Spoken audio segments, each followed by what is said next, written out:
मेरी हो आपकी हो, माँ होती है कि भावना संवेदना एहसास है माँ। माँ के बिना सृष्टि की कल्पना अधूरी है। माँ की कथा अनंत है, एक अध्याय नहीं है। और माँ जैसा जीवन में कोई पर्याय नहीं है। तो उस माँ को नमन करते हुए, श्रद्धा सुमन अर्पित करते हुए और ये संकल्प लेते हुए कि हाँ, हम इस जगत में नश्वर शरीर को त्यागें, मगर अपने नाम से, अपने काम से लोगों के दिलों में हमेशा ज़िंदा रहें, उनके आशीर्वाद से कुछ ऐसे काम करें समाज के लिए और इस देश के लिए। तो मैं उसी भाव भूमि में एक गीत आपके सामने प्रस्तुत कर रही हूँ। किथे है सुल्तान सिकंदर,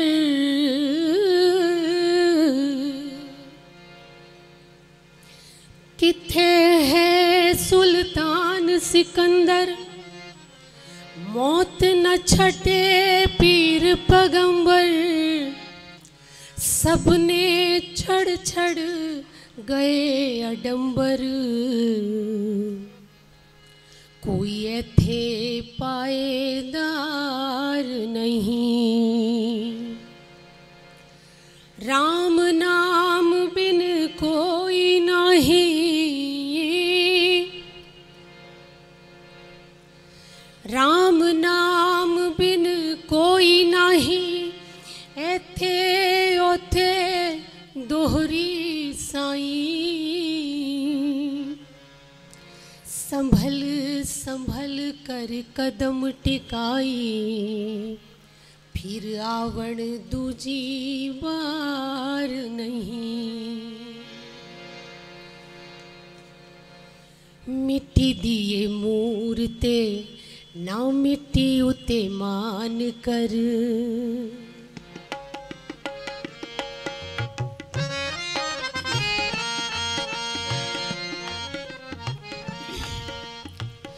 मिट्टी दिए मूरते ना मिट्टी उते मान कर, मिट्टी दिया मूरतां ने मिट्टी बन जानिया, मिट्टी दिए मूरते ना मिट्टी उते मान कर, मिट्टी दिया मूरतां ने मिट्टी बन जानिया, नित नित आंदी ने नविया नवेलिया, ओ टुर जानिए जेडिया पुरानिया, मिट्टी दिए मूरते ना मिट्टी उते मान कर। धन्यवाद डॉक्टर ममता सिंह जी। आज हम लोग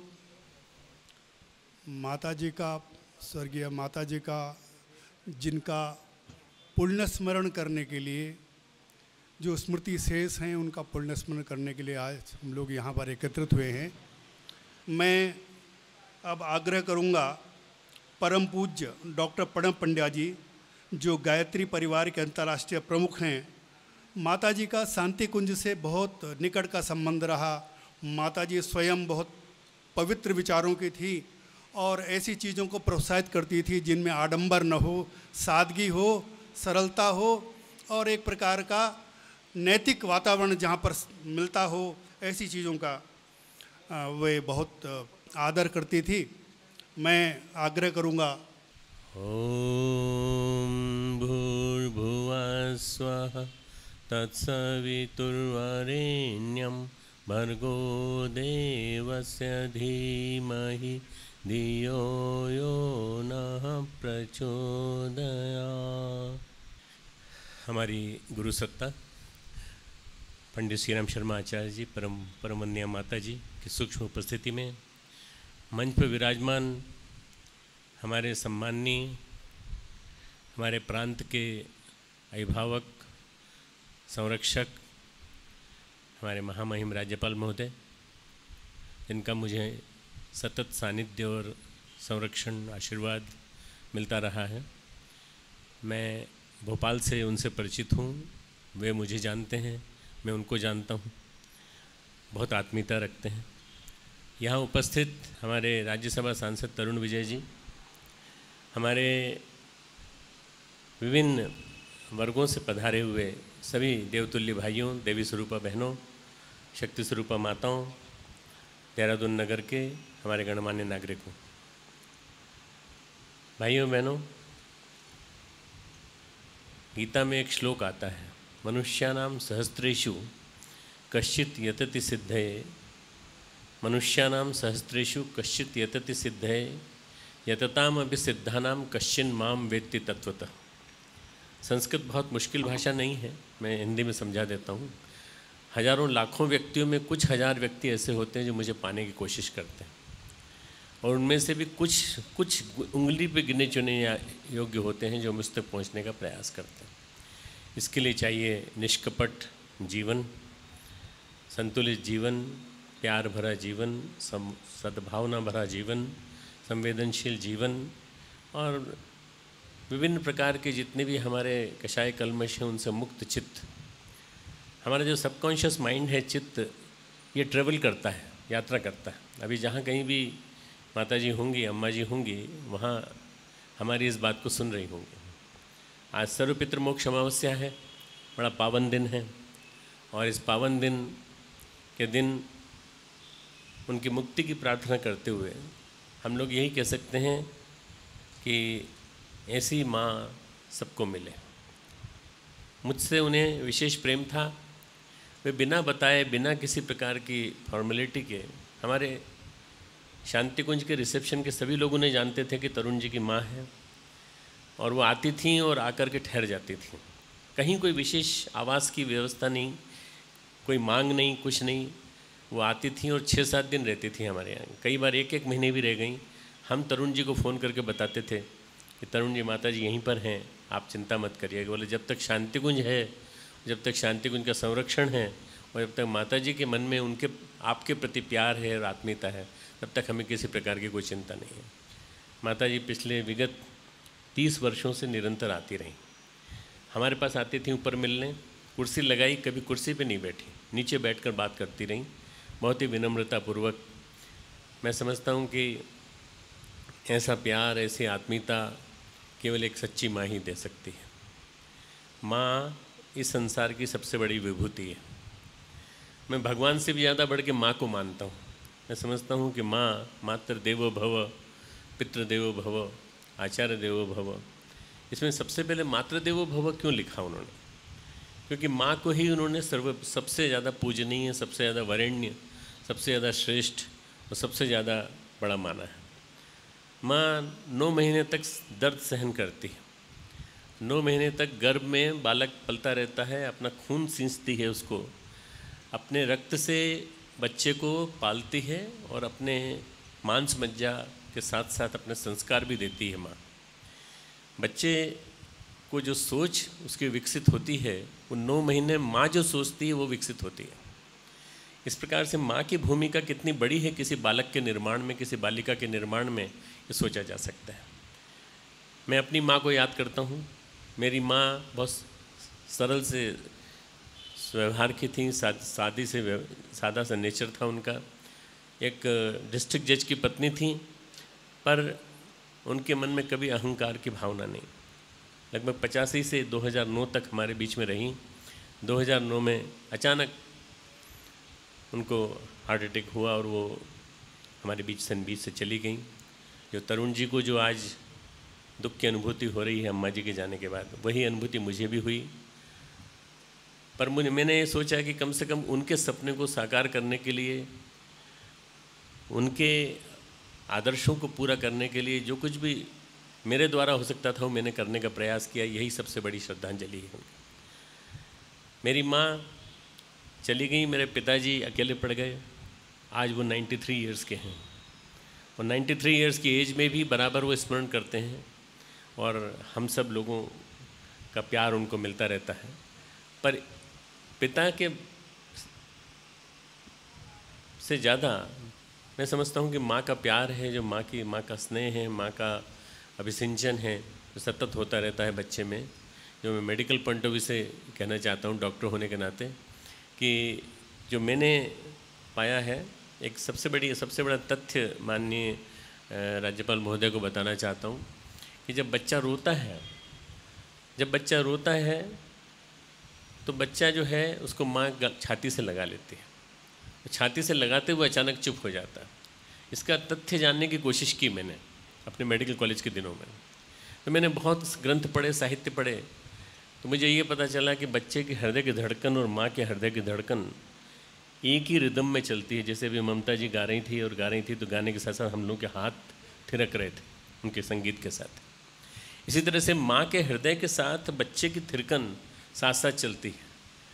वो जो संगीत है जो माँ के हृदय से चलता है और माँ के जो वाइब्रेशंस हैं वो जो बच्चा सुनता है, उससे उसको गर्भ के उस एकांतवास में नींद आ जाती है, और उसमें जो नींद आ जाती है उसमें सोता रहता है, उसको याद रखता है।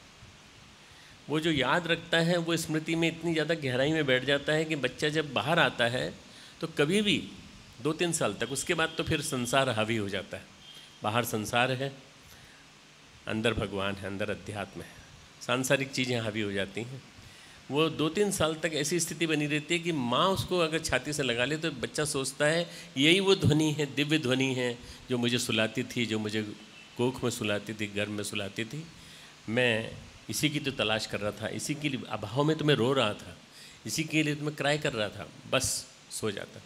अगर पिता अगर छाती से लगा ले तो रोता रहेगा, सोएगा नहीं। ये बड़ा विलक्षण तथ्य है मित्रों कि माँ और पिता में जो सबसे बड़ा अंतर है वो संवेदना का अंतर है। माँ संवेदना बांटती है, संवेदना पोषित करती है, संवेदना संचित करती है और संवेदना कंटिन्यूसली देती रहती है, जन्म से लेकर तब तक जब तक कि वो जीवित रहती है, और जब तक वो बच्चा जीवित रहता है तब तक वो बराबर प्यार बांटती है। माँ है तो ये दुनिया है, माँ है तो संसार है, माँ है तो संवेदना है, और संवेदना है तो माँ है। तो ये सबसे बड़ी जो खूबी है हमारी संस्कृति में कि हम माँ को माँ मानते हैं, और माँ मानने के अलावा हम माँ के लिए सब कुछ करने को तैयार रहते हैं। एक शब्द आता है मादर वतन, ये वतन मेरा मेरी माँ के समान है। क्यों नहीं कहा भाई पिता के समान है? क्योंकि माँ के साथ जो अटैचमेंट होता है वो और किसी के साथ अटैचमेंट नहीं होता है। इसलिए हमारा वतन के साथ, वतन की इस भूमि के साथ, जन्मभूमि जननी जन्मभूमिश्च सर्वगादपि गरीयसी, ये जो जननी है, जन्मभूमि है, ये स्वर्ग से भी श्रेष्ठ है। भारत माता की जय हम बोलते हैं, किस देश में बोला जाता है? केवल भारत में बोला जाता है, क्योंकि भारत के साथ माता जुड़ा हुआ है। यह हमारी संस्कृति की विलक्षणता है और संस्कृति का गौरव है कि हमारे पास माँ है। माँ है और माँ के साथ साथ माँ से जुड़ा हुआ बच्चों का प्यार है। और बच्चों का प्यार जो है वो जो है, बच्ची शादी करके चली जाती है तो वो वहाँ भी कैरी करती है उसी बातों को। जब वो माँ बनती है तो वो भी अपनी माँ से सीखी हुई बातों को वहाँ अप्लाई करती है, लागू करती है। आज लौकिकता संसार में हावी हो गई है। आज की दुनिया आज से 20 साल पहले की दुनिया से बदल गई है। मैं समझता हूँ आप सब भी मेरी बात से कैफियत रखते होंगे कि आज जो समाज है इसमें वृद्धाश्रमों की बाढ़ आ गई है, और वृद्धाश्रमों की बाढ़ में हमने अपने माता पिता को वहाँ भर्ती कर रखा है। मैं राजकोट में एक कार्यक्रम में था, 1992 की बात बता रहा हूँ आपको। तो वहाँ मेरे एक मित्र का फ़ोन आया कि भाई तुम हमारे क्लास फेलो रहे हो, हमारे साथ डॉक्टर बने हो, तो एक काम के लिए तुम्हारा समय चाहता हूँ। मैंने कहा किस बात के लिए? बोले मैं एक ओल्ड एज होम खोल रहा हूँ, उसका उद्घाटन करने के लिए तुम्हें आना पड़ेगा, 1 साल में बन के तैयार हो जाएगा, कमिटमेंट चाहिए तुम्हारा। मैंने कहा ओल्ड एज होम इस दुनिया में, भारत की इस सभ्यता में, संस्कृति में ओल्ड एज होम की कोई जगह ही नहीं है। अनाथालय वगैरह तो होते हैं, परंतु ये वृद्धाश्रम की कोई जगह नहीं है। हमारे वानप्रस्थाश्रम की तो है जगह, पर वृद्धाश्रमों की जगह नहीं है। माता पिता का स्थान तो घर में है। जहाँ माता पिता सुशोभित होते हैं, जहाँ माता पिता का सम्मान होता है, उस घर में संस्कार संस्कृति जीवित रहती है। इसलिए माता पिता तो कहीं बाहर जा ही नहीं सकते। तो तुम कैसे मना रहे हो? बोले तुम कैसी बात कर रहे हो? तुम कौन सी दुनिया में रहते हो? तुम आध्यात्मिक जगत में रहते रहते भूल गए हो तुम दुनिया को। बाहर आके देखो, संसार में आके देखो, मैंने कमरे बनाए, खूब लेविश, बढ़िया अच्छे कमरे, फुल्ली फर्निश्ड। मेरे पास एडवांस आएगा कि नहीं इसकी मैंने चिंता नहीं की, परंतु एडवांस मेरे पास करीब करीब 80 कमरों के आ गए। और उन 80 कमरों के साथ उनके नर्सेज, जो 24 आवर्स नर्सेज मेरे साथ उनके साथ रहा करेंगी। ये सारी चीज़ें मैंने व्यवस्था बना ली। तब तुमको बुला रहा हूँ और 1 साल के अंदर तैयार हो जाएगा। मैं 1 साल बाद गया, मैंने उसका उद्घाटन किया, पर उद्घाटन करते समय मेरी आंखों में आंसू थे। मैं उन वृद्धों को देख के आ रहा था, उन माता पिताओं को देख के आ रहा था जिनके बच्चे विदेश में पढ़ते हैं या विदेश में नौकरी करते हैं, जिनके बच्चे बड़े बड़ी मेट्रोपोलिस में, बड़े बड़े कंपनियों में, बड़ी बड़ी मल्टीनेशनल कंपनी में काम करते हैं और उनके पास अपने माता पिता के लिए समय नहीं है। भाइयों बहनों, मैंने एक योजना चलाई है, दिया, divine India youth association, Divya Bharat के निर्माण के लिए तरुणों का एक संघ बनाने की मेरी बात सोची। तो उसको बनाए को करीब करीब हो गए हैं 8 साल, और 8 साल के अंदर लगभग 5 लाख से ज़्यादा तरुण या युवा उसमें जुड़ चुके हैं। वो गायत्री परिवार के अंदर ही काम करते हैं उसी के मार्गदर्शन में, पर उसमें पढ़े लिखे हमारे आईटी के क्षेत्र के डॉक्टर्स, अन्य प्रोफेशन के सभी बच्चे उसमें जुड़े हुए हैं, माता पति पत्नी सब जुड़े हुए हैं। और ये लोग सप्ताह में 2 से लेकर 4 घंटा, मैंने कहा इससे ज़्यादा तो आपका समय नहीं है, 2 से लेकर 4 घंटा किसी एक बूढ़े माता पिता को जिनकी उपेक्षा हो रही है या जिनके यहाँ कोई देखने वाला नहीं है, उनको गोद ले लेते हैं, उनके यहाँ जाते हैं, उनकी सेवा करते हैं, उनको खिलाते हैं, भोजन करके बना के खिलाते हैं। और ये एक ऐसा प्रयोग मैंने किया है, बड़े बड़े शहरों में किया, फिर कस्बों में किया, और उससे बहुत मुझे आनंद आया। मुझे ये लगा कि इन सब करोड़ों के देश में, 1 अरब 25 करोड़ के देश में कम से कम थोड़ा तो एक चिंगारी जली, जरा सी कहीं तो कोई उत्साह पैदा हुआ कि माँ बाप की सेवा करनी चाहिए। अरे अपना बेटा बेटी नहीं हुआ तो क्या हुआ, दूसरे बेटे बेटी सही, दूसरे इन लोगों को संस्कार मिलेंगे। मुझे बड़ी खुशी है, मुझे बड़ा एहसास हो रहा है अंदर से प्रसन्नता का कि इन बच्चों ने मेरी बात सुना और मेरे को अभिभावक मानते हुए गायत्री परिवार का उन्होंने उस कार्य को चालू किया। मित्रों, आज बच्चों को अडॉप्ट करने की जितनी ज़रूरत है उससे ज़्यादा ज़रूरत हमारे वृद्ध माता पिताओं की है जिनकी उपेक्षा हो रही है। मैं अम्मा जी को याद करते हुए सोचता हूँ कि अम्मा जी के बच्चों ने उनको जितना ध्यान से रखा, जितना प्यार से रखा, जितना वो किस तरह से वो रही, मैं जानता हूँ। मेरे आश्रम में बहुत सारे माता पिता आते हैं, बहुत सारे, और वो एक यूनिक ही थी, वो अलग ही थी, अद्वितीय थी। उनके चेहरे का ऑरा, तेजोवले, आभा मंडल तपस्वी जैसा था। वो साधना करती थी, निरंतर आती थी, वो जप करती थी, वो बार बार कहती थी मुझे कुछ नहीं चाहिए, मुझे संतोष चाहिए। संतोष धन पाया नहीं, साधु हुआ तो क्या हुआ। एक गीत मेरी माँ गाती थी, संतोष धन पाया नहीं, साधु हुआ तो क्या हुआ। तो साधु हो गया पर संतोष धन नहीं मिला तो क्या मिला, शांति नहीं मिली, सुख कैसे मिलेगा। अशांत से कुतः सुखम, मन में शांति नहीं मिली और सुख की कामना करते हो। अरे शांति पहले मिलेगी तब जाके सुख मिलेगा। सुख बिना अशांति के अशांति और उद्विग्नता और दुनिया भर की परेशानियां लाता है।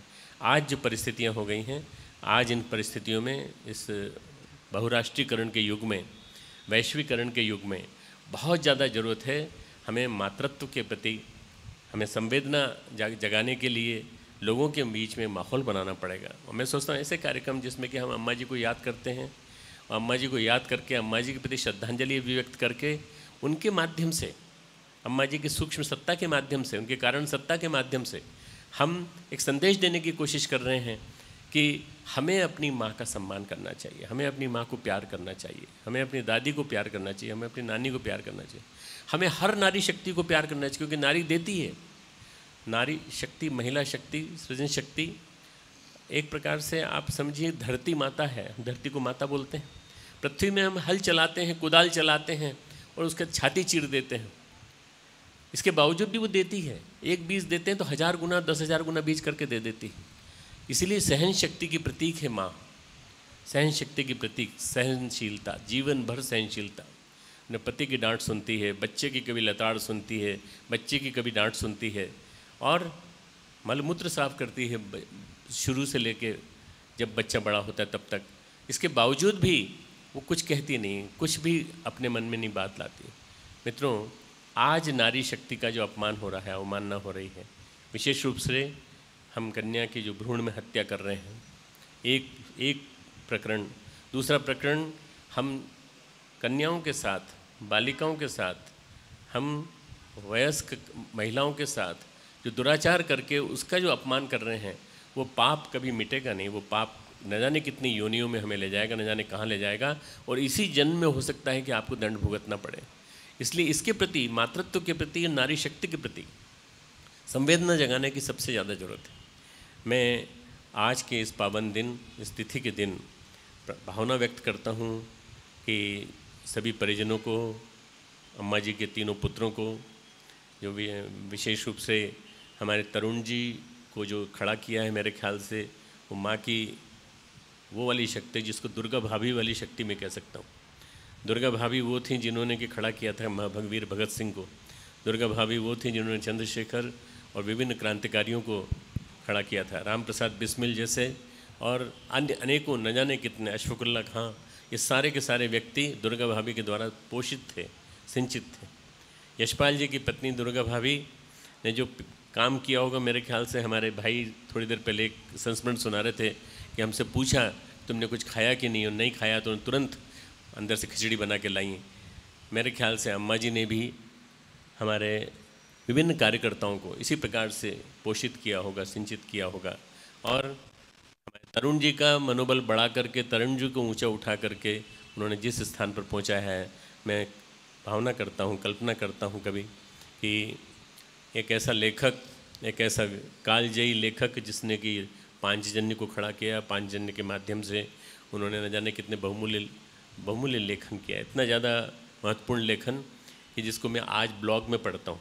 मैं टाइम्स ऑफ इंडिया आता है, हिंदुस्तान टाइम्स आता है या कोई भी पत्र आता है, उसमें इनका ब्लॉग छपता है, उसको सबसे पहले पढ़ता हूँ। उसका कारण केवल एक यही है कि इस चिंतक को, इस मनीषी को, इस विशेष चिंतन करने वाले व्यक्ति को बनाया इनकी अम्मा जी ने, और इनकी अम्मा जी ने जिस पोषण दिया। मैं नहीं कहता पिताजी का रोल नहीं रहा होगा, पिताजी का रोल बहुत बड़ा रहा होगा, पर माँ ने जो इनको दिया है उसके माध्यम से मैं समझता हूँ कि वे राष्ट्र को एक अच्छा मार्गदर्शन दे सकेंगे। आप राजनीति के क्षेत्र के हैं, मैं आध्यात्म तंत्र का क्षेत्र का हूँ। मुझे उम्मीद है कि राजनीति में अम्मा जी का चिंतन, अम्मा जी की भाव संवेदना आप संव्याप्त करेंगे, आप फैलाएंगे, तो देखते देखते हमारे देश में आने वाले 10-15 वर्षों में क्रांतिकारी मोड़ आएगा, क्रांतिकारी चिंतन आएगा। आप ऊंचा उठें, अम्मा जी का आशीर्वाद आपके साथ है, हम सब का, पूरे गायत्री परिजनों का आपके साथ है। हम पुनः एक बार अम्मा जी को प्रणाम करते हुए और ये कहते हुए कि हम सब के अंदर परमात्मा की सत्ता विद्यमान है, हम में से कोई मरता नहीं है। ये आत्मा अमर है, अनंत है, अजर है, अमर है, अदाय है, अक्लेश्य है, ये कभी भी समाप्त नहीं होने वाली। आत्मा की यात्रा तो अनंत है, आत्मा चल रही है, निरंतर चल रही है। कहीं चोला बदल लिया होगा, परंतु परंतु भगवान कृष्ण एक बहुत अच्छा कहते हैं, मामू पेत्य पुनर्जन्म नहीं, मामू मुझे पाने के बाद पुनर्जन्म नहीं होता, पुनर्जन्म न भवति। मुझे पाने के बाद पुनर्जन्म नहीं होता। मुझे कुछ ऐसा लगता है आज के दिन अंदर से बोध होता है, सर्वपितृ मोक्ष अमावस्या के दिन, कि माननीय कुरैशी जी इस तथ्य को जानते हैं, आप भी बहुत मर्मज्ञ हैं, गीता को आपने भी पढ़ा है, कि हमारे भगवान कृष्ण योगेश्वर हैं, और योगेश्वर होने के साथ साथ वासुदेव सर्वमितम, चारों तरफ भगवान की सत्ता, परमात्मा की सत्ता, अल्लाह का नूर ही चारों तरफ संव्याप्त है। जब भगवान को प्राप्त हो गए तो उसके बाद फिर पुनर्जन्म नहीं होता। पुनर्जन्म दुख का कारण है, दुखम शाश्वतम, दुखम अशाश्वतम। दुख का दुखालय है, दुख का मंदिर है। पुनर्जन्म न हो, मैं अम्मा जी के लिए प्रार्थना करता हूँ कि उनका पुनर्जन्म न हो, वह भगवान में विलीन हो जाएं, ऐसी प्रार्थना करता हूँ। खूब खूब मंगल कामना।